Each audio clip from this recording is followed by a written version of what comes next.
Ce matin, bien sûr, j'étais en vacances, mais je n'étais pas déconnecté, malheureusement, des actualités, déconnecté de ce qui se passe en France ces derniers temps.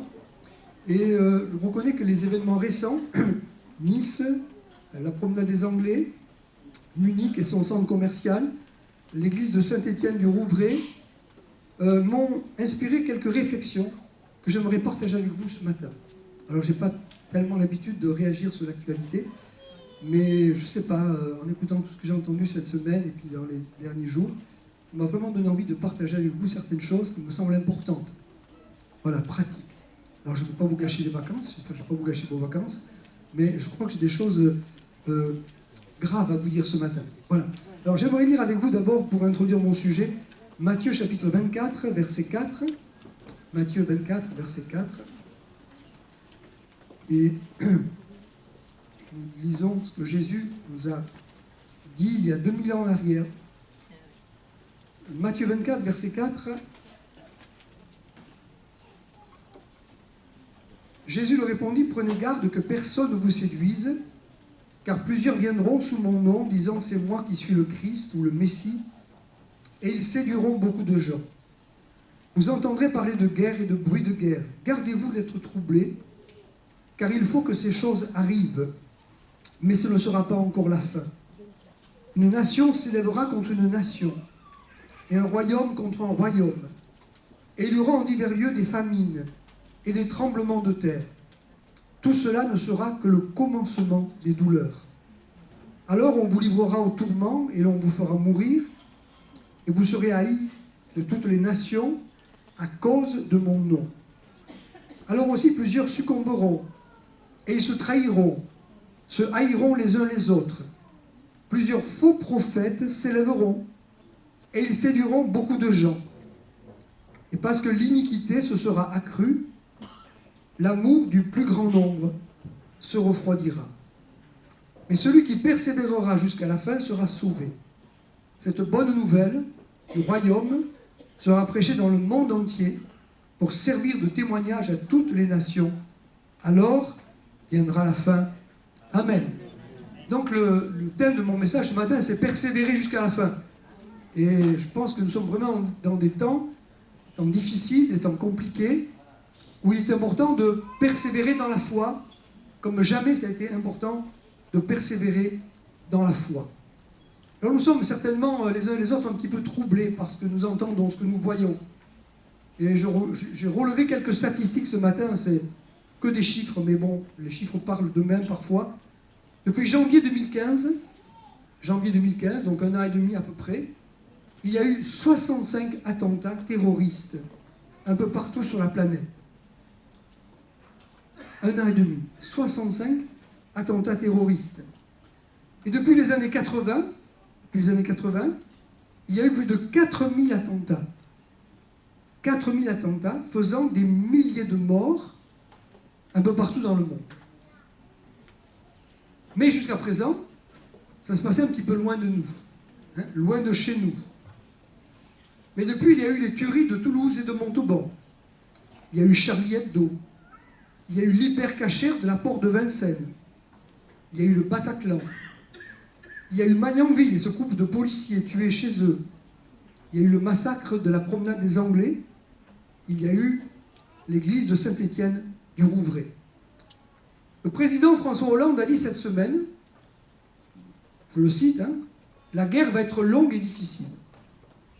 Et le président a dit que nous sommes en guerre. Nous sommes en guerre à l'extérieur, mais aussi quelque part en guerre à l'intérieur.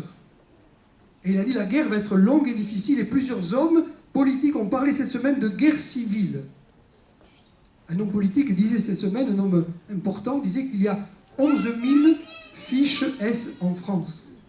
11 000 personnes radicalisées, capables de passer du jour au lendemain aux actes et de commettre des horreurs comme nous en avons vu et entendu ces derniers temps. Comment vivre? La question que je me posais cette semaine et que j'aimerais partager avec vous, c'est comment vivre avec ce climat de terreur qui est en train de s'installer dans nos pays occidentaux et les menaces qui pèsent sur nos concitoyens et sur les chrétiens en particulier. Alors cela m'a inspiré 2-3 réflexions que j'aimerais partager très simplement avec vous ce matin. première chose qui m'a vraiment touché, qui m'a vraiment frappé, c'est l'importance d'être prêt. D'être prêt. Hein? Prêt à quoi? Eh bien, prêt à mourir. Prêt à mourir. Je sais que ce n'est pas très gai ce que je dis ce matin, mais c'est la vérité. Être prêt à mourir quand on sait que la mort peut vous surprendre au supermarché, à l'église, dans la rue, dans n'importe quel lieu public, et même chez vous, il est important d'être prêt. Qu'est-ce que ça veut dire être prêt? Ça veut dire d'abord pour nous croyants, être en règle avec Dieu. Être en règle avec Dieu. Et la question que nous pouvons se poser ce matin, c'est: suis-je en règle avec Dieu? Ma vie est-elle en règle avec Dieu? Qu'est-ce que ça veut dire concrètement, être en règle avec Dieu? Alors je voudrais utiliser une image, vous voyez, c'est comme quand on prend la route. Je suppose que certains l'ont déjà prise pendant ce mois de juillet, d'autres vont la prendre. Quand on prend la route, quand on prend son véhicule, c'est important d'être en règle avec la loi. Par exemple, il faut que votre ceinture soit bien attachée. Hein, c'est vrai? Hein? Il faut que, si on vous arrête, vous soyez à la bonne vitesse, que vous ne dépassiez pas la vitesse autorisée. Il faut que vous ayez les papiers du véhicule, que votre assurance soit à jour, que le contrôle technique de la voiture soit à jour. Il faut aussi que votre taux d'alcoolémie soit correct. Hein? Voilà ce que je veux dire. Voilà. Quand on voit ce genre de personnages sur le bord de la route, ça vous arrive parfois de voir ces képis, hein? Si vous êtes en règle, vous êtes dans la paix. Hein? Vous n'avez pas d'inquiétude. Vous dites, il n'y a pas de problème, j'ai ma ceinture, j'ai mes papiers, mon assurance est à jour, mon véhicule n'a pas les pneus lisses, j'ai passé le contrôle technique, je ne dépassais pas la vitesse autorisée, mon taux d'alcoolémie est correct. C'est bon? C'est juste? Je suis en règle. Je n'ai pas à craindre. Mais si vous n'êtes pas en règle, hein, si vous rouliez trop vite, si votre taux d'alcoolémie était un petit peu dépassé, vous voyez, on était chez des amis, on a bu un verre, on a bu 2 verres, on a un petit peu exagéré, et puis on prend la voiture. Et là, tout d'un coup, je vois les képis sur le bord de la route, et là, je peux craindre parce que je ne suis pas en règle. Pas en règle avec la loi. Et il y a aussi une loi divine, une loi de Dieu, avec laquelle, quelque part, je dois être en règle. Suis-je en règle avec Dieu? Suis-je en règle avec Dieu? Si je devais mourir aujourd'hui, suis-je en règle avec Dieu? Moi, c'est une question que je me suis posée. Je me suis dit, mais si j'avais été le 14 juillet, promenade des Anglais, et que j'ai fait partie de ces gens qui ont été écrasés, j'aurais pu y être. Vous savez, le matin même, je disais à ma maman, je dis, tu te rends compte, je dis, ça fait 25 ans que je vis sur la Côte d'Azur, j'ai jamais assisté à un feu d'artifice. Et je me disais, mais il faudrait que je répare cette erreur, hein, un de ces jours, hein, que j'aille voir quand même un de ces fameux feux d'artifice. J'aurais pu y être ce jour-là. Et j'aurais pu faire partie des victimes. Et la question que je pense qu'il est important de se poser, et que chacun de nous devrait se poser, si j'avais été le 14 juillet sur la promenade des Anglais, ma vie était-elle en règle avec Dieu? Avez-vous fait la paix avec Dieu par Jésus-Christ? Avez-vous fait la paix avec Dieu? Êtes-vous réconcilié avec Dieu gratuitement par Jésus-Christ? Votre vie est-elle conforme à l'Évangile et à l'enseignement de Jésus-Christ? Que se passerait-il si la mort venait à nous surprendre alors que vous avez une double vie, ou que vous vivez dans l'immoralité, ou dans le mensonge, ou avec un cœur plein de rancœur et de non-pardon, ou dans la tiédeur spirituelle? Que se passerait-il si nous devions mourir aujourd'hui? Quel temps vivons-nous en ce moment? Quels sont les temps que nous vivons? Est-ce que c'est le temps de la repentance ou est-ce que c'est le temps de l'insouciance? Vous savez, il me semble que dans nos pays occidentaux, depuis des années, nous vivons dans le temps de l'insouciance. Oui, non? Il me semble que depuis des années, nous vivons le temps de l'insouciance. Et il me semble aussi que dans nos milieux chrétiens, nous vivons aussi dans le temps de l'insouciance. Et moi, il me semble qu'aujourd'hui, les événements que nous vivons dans nos pays, nous rappelle que c'est plutôt le temps de la repentance. C'est-à-dire le temps de revenir à Dieu, le temps du retour à Dieu. Je pense à ce texte de l'évangile de Luc, chapitre 13. Si vous voulez bien le lire avec moi, évangile de Luc, chapitre 13, une parole de Jésus. Voici ce que disait Jésus. En ce même temps, quelques personnes qui se trouvaient là racontaient à Jésus ce qui était arrivé à des Galiléens, dont Pilate avait mêlé le sang avec celui de leur sacrifice. Il leur répondit, « Croyez-vous que ces Galiléens aient été de plus grands pécheurs que tous les autres Galiléens parce qu'ils ont souffert de la sorte ? Non, je vous le dis. Mais si vous ne vous repentez, vous périrez tous également. Ou bien ces 18 personnes sur qui est tombée la tour de Siloé et qu'elle a tué, croyez-vous qu'elles aient été plus coupables que tous les autres habitants de Jérusalem ? Non, je vous le dis, dit Jésus, mais si vous ne vous repentez, vous périrez tous également. Le temps de la repentance. Se repentir veut dire revenir à Dieu, changer de vie, mettre sa vie en conformité avec la parole des évangiles, avec la parole du Christ. Jésus a dit, ce n'est pas simplement ceux qui disent « Seigneur, Seigneur » qui entreront dans le royaume de Dieu. Il ne suffit pas simplement de venir de temps en temps, le matin au culte, de lever un peu les bras vers le Seigneur, de dire « Seigneur, je te loue, je t'adore ». Non, Jésus dit ceux-là seulement qui font la volonté de mon Père qui est dans les cieux. La volonté du Père dans les cieux, elle est dans les évangiles. Relisez le sermon sur la montagne. Relisez le chapitre 5, 6, 7 de l'évangile de Matthieu et tout ce qui est écrit dans l'évangile et réfléchissez et posez-vous la question, ma vie est-elle en règle avec Dieu? Ma vie n'est-elle pas un peu insouciante? Tout va bien, tout est merveilleux, je suis chrétien, je suis sauvé, tout va bien, Dieu me bénit, je suis quelqu'un de précieux, quelqu'un d'important. Oui, je crois que nous sommes quelqu'un d'important, quelqu'un de précieux aux yeux de Dieu, parce qu'il a donné son Fils unique, Jésus-Christ, pour nous racheter de la folie de nos péchés, de la folie de ce monde. Mais aujourd'hui, ma vie est-elle en conformité avec l'Évangile? Je crois, je ne veux pas être un oiseau de mauvais augure ce matin, et comme je l'ai dit, je ne veux pas vous gâcher vos vacances. Mais je crois que le temps de l'insouciance est terminé. Je crois que le temps de l'insouciance est terminé et qu'il est important qu'il y ait un changement de vie, un changement d'attitude, de comportement dans tous les domaines de notre vie personnelle et spirituelle. Être prêt, être prêt, c'est important. Être prêt. Et puis vous savez, la mort peut nous surprendre aussi, de différentes manières, un accident de voiture, voilà, une maladie. Être prêt, c'est important. Plus que jamais, il me semble, cette notion d'être prêt doit nous faire réfléchir. Suis-je en règle avec Dieu? Deuxième chose qui m'est venue à l'esprit cette semaine, en écoutant ces événements, c'est que malgré tout, il faut vivre en paix. Il faut vivre en paix. Je pensais à cette parole de Jésus qui dit « Ne craignez pas ceux qui tuent le corps et qui ne peuvent tuer l'âme. Craignez plutôt, dit Jésus, celui qui peut faire périr l'âme et le corps dans la géhenne. » Ce n'est pas les hommes qu'il faut craindre, quels qu'ils soient, mais c'est Dieu qu'il faut craindre.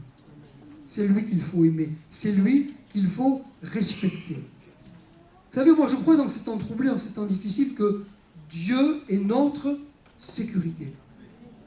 Dieu est notre sécurité.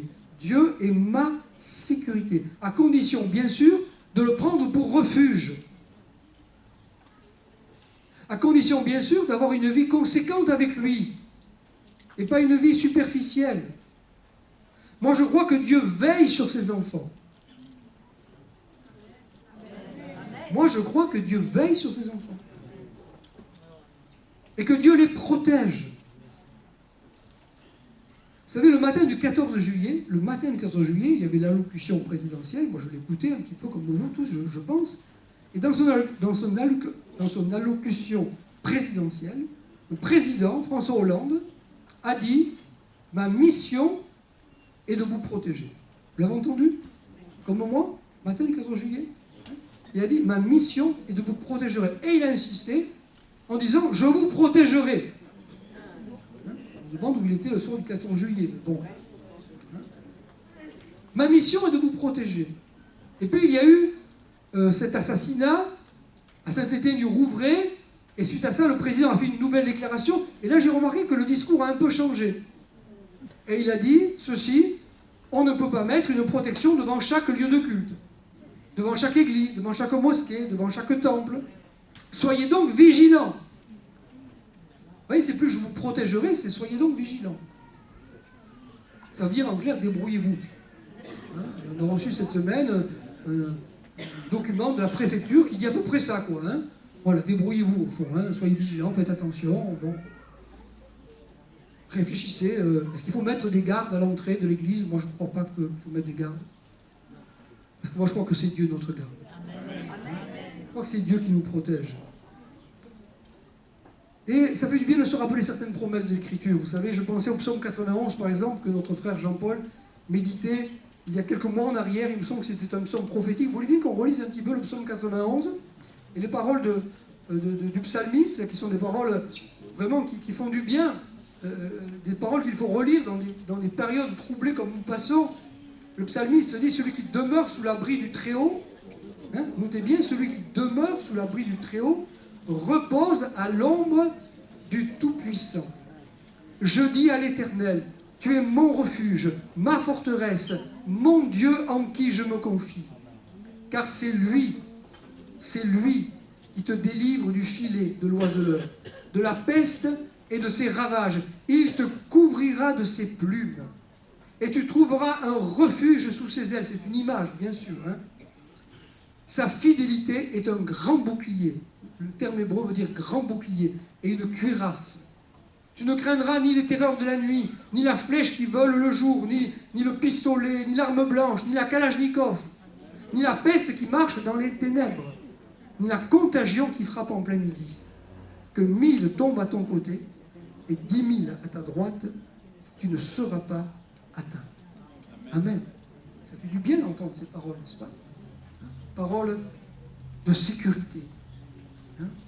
Tu trouveras en lui un refuge. Sa fidélité est un bouclier et une cuirasse. Mais je crois qu'il faut vraiment marcher avec Dieu. Vous voyez, il faut vraiment marcher avec Dieu. On ne peut pas se contenter, on ne va plus pouvoir se contenter d'une vie spirituelle superficielle. On ne va plus pouvoir se contenter d'un christianisme superficiel dans les mois et dans les années qui viennent. Il faut vraiment marcher avec Dieu. Et si nous marchons vraiment avec Dieu, alors nous pouvons être dans la paix. Parce que Dieu sera notre bouclier.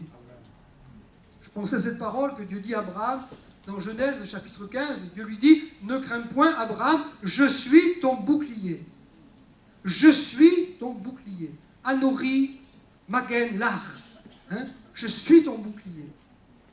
Amen. Et ce qui est vrai pour Abraham est vrai pour nous, qui sommes des enfants d'Abraham, d'une certaine manière. Par la foi en Jésus-Christ, la Bible dit que nous sommes des enfants d'Abraham. Je suis ton bouclier. Un peu plus loin, Dieu lui dit: je suis le Dieu Tout-Puissant, marche devant ma face et soigne. Amen. Je suis le Dieu Tout-Puissant. Ani El Shaddai. El Shaddai. Shaddai qui veut dire celui qui a le pouvoir de dire ça suffit, c'est assez. Hein, qui peut mettre sa main comme un rempart. Je suis El Shaddai. Ani El Shaddai. It aler lefanai. Va littéralement devant moi, devant mes faces. Sois conscient de ma présence et sois intègre. Veillez tamim en hébreu. Veillez tamim. Sois intègre. Tamim, c'est un mot qui est magnifique en hébreu parce qu'il veut dire littéralement sois entier. Hein, quand on voit ce mot intègre, on pense à l'honnêteté, sois intègre, sois honnête. Mais le sens aussi, c'est sois entier quelque part. Sois entier. Ne marche pas avec moi à moitié. Ne me suis pas à moitié. Ne me sers pas à moitié. Sois intègre, sois entier, tamim. Une racine qui veut dire entier, complet, parfait. C'est le même mot que la Septante a traduit, c'est téléios en grec, téléios qui a cette idée de quelque chose qui est complet, qui est entier, à qui ne manque rien. Que Dieu nous aide à marcher de manière entière avec Dieu, à le suivre de manière entière, pas en pointillé, pas un jour oui, un jour non. Que nous puissions être entiers avec le Seigneur. Marche devant ma face, sois intègre. Ça veut dire aussi va jusqu'au bout. Va jusqu'au bout. C'est aussi le sens du mot tamim, jusqu'au bout. Dans la totalité. Alléluia. Maintenant, il ne faut pas oublier qu'il y a toujours eu des martyrs dans le christianisme. La plupart des apôtres et des pères de l'Église ne sont pas morts dans leur lit. Jésus a été crucifié, il avait 33 ans et demi. Mais il est ressuscité, gloire à Dieu. Et beaucoup des apôtres ont été aussi martyrisés. Monseigneur 23, cette semaine, rappelait sur une chaîne d'information la disparition des chrétiens d'Orient dans l'indifférence générale. Tous les pays, comme l'Irak, le Liban, la Syrie, l'Égypte, les chrétiens disparaissent. Ils sont persécutés, ils sont exterminés, ils sont détruits. Jean-Pascal donnait des chiffres vendredi soir, je crois que c'était pour l'Irak, le chiffre est terrifiant. Le nombre qu'il y avait il y a 20-30 ans en arrière, aujourd'hui, c'est 10 fois moins. Je crois que cette parole du Seigneur Jésus reste d'actualité, parce que je crois qu'il n'y a qu'une seule manière de suivre le Christ, le Messie. Jésus dit, si quelqu'un veut venir après moi, qu'il renonce à lui-même, qu'il se charge de sa croix et qu'il me suive. Et vous savez, nous, dans nos pays occidentaux, on a beaucoup spiritualisé cette parole. On cherche des sens sur le plan spirituel, ce que ça veut dire. Et ça, il y a certainement des sens sur le plan spirituel, mais il y a un sens concret et pratique. Parce que du temps de Jésus, prendre sa croix, ça voulait dire ce que ça voulait dire. Les disciples, les apôtres voyaient des hommes avec des croix. C'était des condamnés à mort. Des gens qui allaient au martyre, qui allaient au supplice, qui allaient au sacrifice. Et Jésus dit, si quelqu'un veut venir après moi, qu'il renonce à lui-même, qu'il se charge de sa croix, qu'il me suive. Je pense que c'est la seule manière de suivre le Seigneur. Pour terminer, la troisième chose qui m'est venue à l'esprit, c'est que quand même, nous avons, en ces temps particuliers, l'opportunité d'être des témoins. Plus que jamais, je crois que l'Église a un rôle à jouer, les chrétiens ont un rôle de témoin. Nous sommes d'abord témoins par l'amour. À l'image du Christ, nous sommes témoins par l'amour, pas par la haine, pas par la violence, pas par la guerre. La guerre n'est pas une guerre physique humaine. S'il y a une guerre, elle est spirituelle. Et s'il y a une guerre, c'est à genoux qu'elle se livre, dans la prière. Mais nous sommes d'abord témoins par l'amour. Quelqu'un disait, je lisais ça dans un livre cette semaine, quelqu'un disait, la violence, c'est la force des lâches. La violence, c'est la force des lâches. Mais l'amour, c'est la maîtrise des forts. L'amour, la douceur, c'est la maîtrise des forts. Et nous voulons être témoins par l'amour. L'amour que nous nous portons déjà les uns aux autres. Amen. Les pères de l'Église disaient, parlant des chrétiens, voyez comme ils s'aiment. Est-ce qu'on peut dire ça de nous aussi ce matin? Voyez comme ils s'aiment. Voyez comme ils sont unis. Voyez leur unité. Je pense que c'est maintenant plus que jamais qu'il faut laisser de côté toutes les bêtises, les rivalités, les médisances, toutes ces choses qui font tellement de mal dans toutes les communautés, pour être unis, pour vivre l'amour. Parce qu'on est vraiment témoin que par l'amour. Témoin par l'amour. Témoin par la paix. Témoin par la foi. Témoin par l'espérance. Et témoin par la place que nous donnons à Dieu dans nos vies.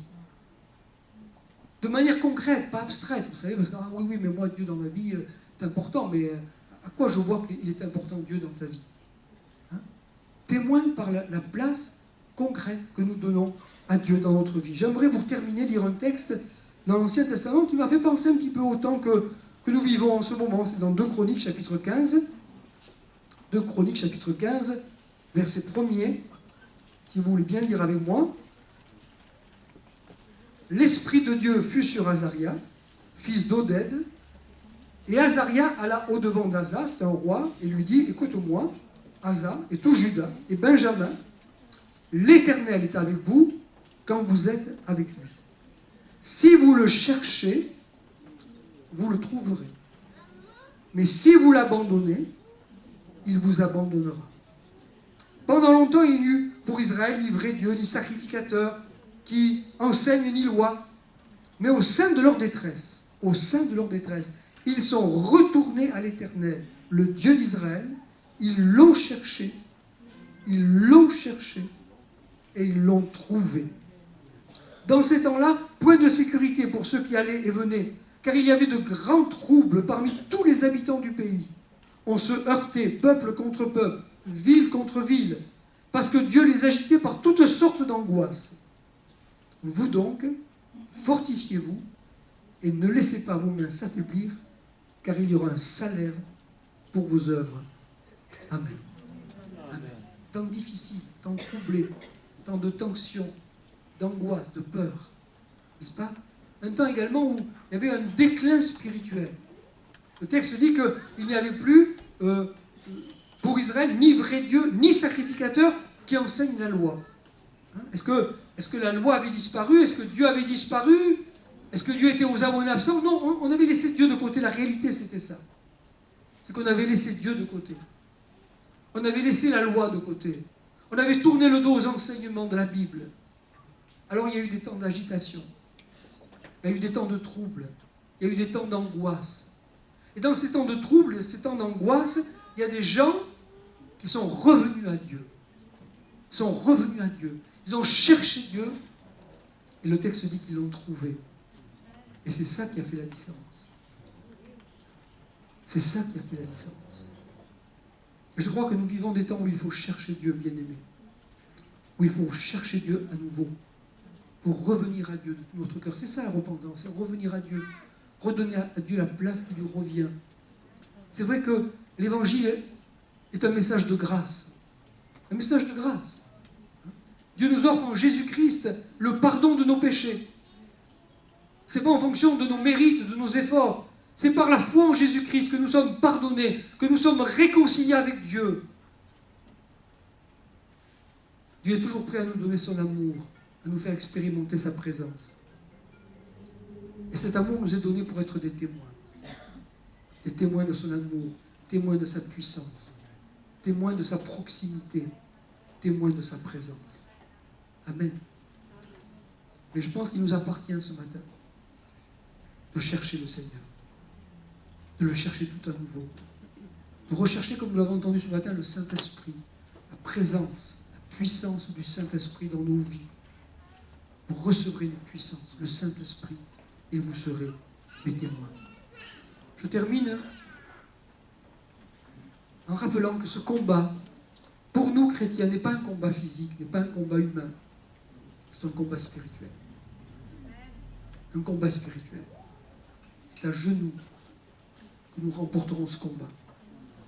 Je le dis il y a quelque temps en arrière, un rapport concernant l'Angleterre. Vous savez, pendant la Seconde Guerre mondiale, l'Angleterre est le seul pays qui n'a pas été envahi par les nazis. Le seul pays, bombardé, attaqué, violemment attaqué, mais le seul pays qui n'a pas été envahi, c'est l'Angleterre. Alors certains diront oui, mais c'est parce que c'est une île. Mais quand on voit les moyens que Hitler avait déployés pour envahir cette île, on comprend qu'il y avait quand même quelque chose de pas normal que cette île n'ait pas été envahie par les nazis. Mais l'histoire dit que pendant cette période, des milliers de chrétiens se sont mis à genoux dans les églises, dans les caves des maisons, dans les temples. Les chrétiens crient à Dieu. Les chrétiens crient à Dieu. Ils avaient connu un réveil déjà, le réveil du pays de Galles. Puis le réveil de Pentecôte est arrivé assez tôt en Angleterre. Dans les années 20 déjà, le réveil de Pentecôte touchait l'Angleterre.